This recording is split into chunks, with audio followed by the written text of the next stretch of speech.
విజయవాడలో ఒక చిన్న పల్లెటూరు. అదే గ్రామంలో కృష్ణ అనే యువకుడు ఉండేవాడు.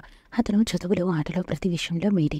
అతని కల మాత్రం ఒకటి, ఐఏఎస్ అధికారిగా దేశాన్ని సేవ చేయడం. కానీ గ్రామంలో అందరూ అనుకుంటున్నారు, ఓరా మా కృష్ణ ఐఏఎస్ పరీక్ష పాస్ అవుతాడా? అది సాధ్యం కాదు. కృష్ణకు ఎన్నో సవాళ్ళు ఎదురయ్యాయి. కుటుంబం పరిస్థితి బాలేదు. తండ్రి వ్యవసాయం చేస్తూ, తల్లి ఇంటి పని చూసుకుంటూ కష్టపడుతుంటారు. అయినా కృష్ణ తన చదువులో ఏమాత్రం తక్కువ చేయకుండా బాగా చదువుతున్నాడు. కృష్ణ పాఠం మీద ఎన్నో పుస్తకాలు చదువుతూనే ఉన్నాడు. కాలేజీకి వెళ్ళి ప్రతిరోజు ఉదయం నడిచే రైలు పట్టాలపై కాళ్ళు వేయకుండా పుస్తకం చదువుతూ వెళ్ళేవాడు. అతని పట్టుదల చూడలేక స్నేహితులు, కుటుంబ సభ్యులు కూడా కృష్ణ నీకు అయినా సాధ్యమవుతుంది అని ప్రోత్సహించారు. కృష్ణ ప్రిలిమ్స్, మెయిన్స్, ఇంటర్వ్యూ అన్ని దశలు అధిగమించి చివరికి ఐఏఎస్ ఎంపికయ్యాడు. ఈ కష్టసాధ్య విజయంలో అతని గ్రామం అంతా సంతోషంతో మునిగిపోయింది.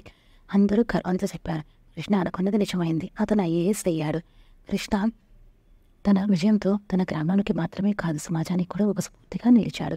అతని కథ ఎంతో మందికి ప్రేరణగా మారింది.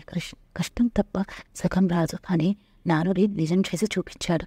ఈ కథ ద్వారా మనం తెలుసుకోవాల్సిన విషయం ఏమిటంటే, మన స్వప్నాలు మనం ఎంత కష్టపడితే తప్ప నిజం కావు.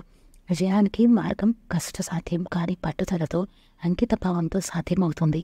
కృష్ణ లాంటి ప్రతి మనిషి తమ లక్ష్యాన్ని సాధించాలనే ఆకాంక్షతో ముందుకు సాగాలి. కళలు కనడం సులభం, కానీ వాటిని నిజం చేసుకోవడం మనపైనే ఆధారపడి ఉంటుంది. ఈ కథ మనకి చూపిస్తుంది, మనం గుండెతో, ఆత్మవిశ్వాసంతో ముందుకు వెళ్తే ఏదైనా సాధ్యమవుతుంది. Thank you all for watching this my channel. Bye bye.